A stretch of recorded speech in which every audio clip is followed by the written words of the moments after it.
Butuh modal buat gedein usaha, tapi kepikiran, jangan-jangan BPKB motor atau mobil satu-satunya jadi taruhan.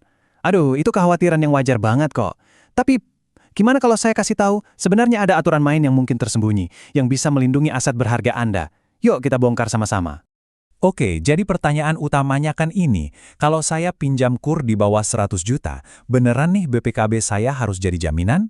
Nah, di sini kita bakal misahin mana yang fakta sesuai aturan resmi dan mana yang cuma mitos yang sering kita dengar di luar sana. Untuk bisa jawab itu, kita harus lihat ke akarnya dulu. Sebenarnya, apa sih tujuan pemerintah bikin program kredit usaha rakyat atau KUR ini? Jawabannya itu ada di peraturan dasarnya loh. Nah, ini dia kuncinya. Langsung dari peraturan menteri. Coba perhatikan baik-baik kalimat terakhirnya. Belum memiliki agunan tambahan atau agunan tambahan belum cukup. Artinya apa?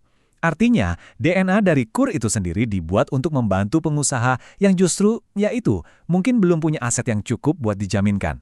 Jadi, fokus utama pemerintah dan yang seharusnya jadi fokus bank juga, itu adalah kelayakan usaha Anda. Apakah bisnisnya jalan, produktif, arus kasnya sehat dan untung? Nah, itulah jaminan utamanya. Usaha Anda itu sendiri yang jadi penjamin nomor satu.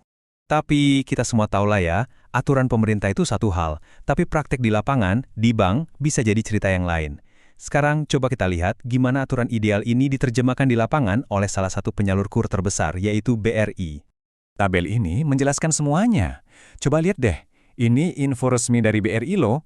Untuk KUR mikro, pinjaman sampai 50 juta, di kolom agunan itu tertulis jelas banget, tidak diwajibkan.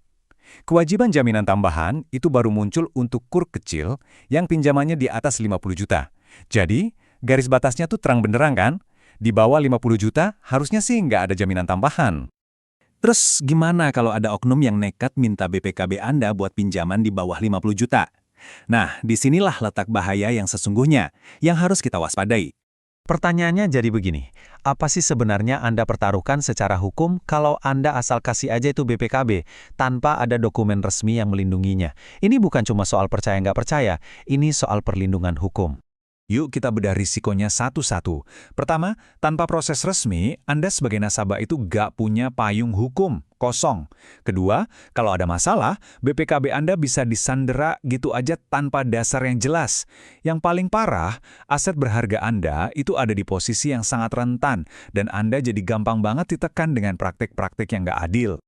Biar Anda dan pihak bank sama-sama aman, hukum di Indonesia itu sebetulnya sudah menyediakan sebuah instrumen yang jelas dan wajib dipakai.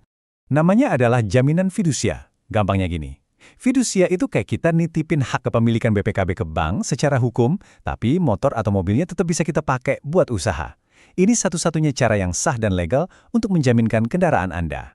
Dan proses ini nggak bisa main-main. Undang-Undang Nomor 42 Tahun 1999 itu mewajibkan 3 langkah ini. Pertama, wajib dibuat dengan akta notaris, itu kata pasal 5. Kedua, wajib didaftarkan ke kantor pendaftaran fidusia sesuai pasal 11. Puncaknya, harus terbit yang namanya sertifikat jaminan fidusia. Kalau salah satu aja dari 3 langkah ini kelewat, jaminan itu nggak sah secara hukum, titik. Nah, ini bagian yang paling saktinya. Setiap sertifikat jaminan fidusia itu wajib punya kalimat demi keadilan. Menurut pasal 15, kalimat ini tuh bukan hiasan. Kalimat ini memberikan sertifikat itu kekuatan eksekutorial, yang kekuatannya setara dengan putusan pengadilan yang sudah final. Artinya apa?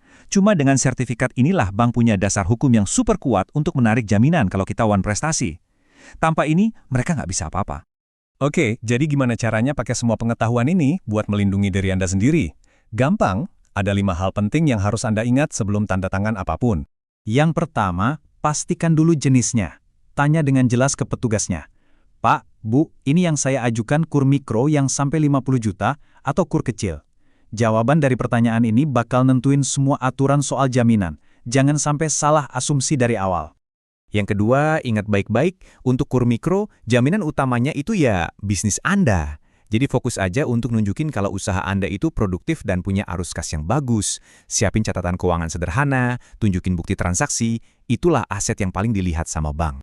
Ketiga, kalaupun Anda ngajuin KUR kecil di atas 50 juta dan bank minta BPKB, tuntut hak Anda. Bilang aja, baik, tapi jaminan ini wajib diikat dengan sertifikat jaminan fidusia yang resmi ya. Ingat, ini bukan permintaan aneh, ini adalah hak Anda yang dilindungi undang-undang. Keempat, dan ini paling penting, jangan pernah serahkan BPKB asli Anda gitu aja. Entah dengan alasan dititip, disimpan, atau istilah apapun, pastikan prosesnya resmi, lewat notaris, didaftarkan, sampai sertifikatnya terbit di tangan Anda. Tolak halus kalau ada yang bilang, sudah ini cuma buat pegangan saja. Dan yang kelima, jangan malas baca. Serius, bacalah setiap pasal dalam perjanjian kreditnya, terutama bagian soal agunan dan wan prestasi. Minta waktu sebentar buat baca dengan tenang, sebelum tanda tangan, pastikan Anda beneran paham. Ingat ya, pengetahuan itu adalah pelindung terbaik Anda. Anda sudah mencurahkan keringat, waktu, dan tenaga untuk membangun bisnis Anda dari nol. Pertanyaannya sekarang, sudahkah Anda meluangkan waktu yang sama kerasnya untuk memahami selembar kertas, sebuah dokumen hukum yang bisa menentukan nasib dari semua kerja keras itu? Coba direnungkan baik-baik.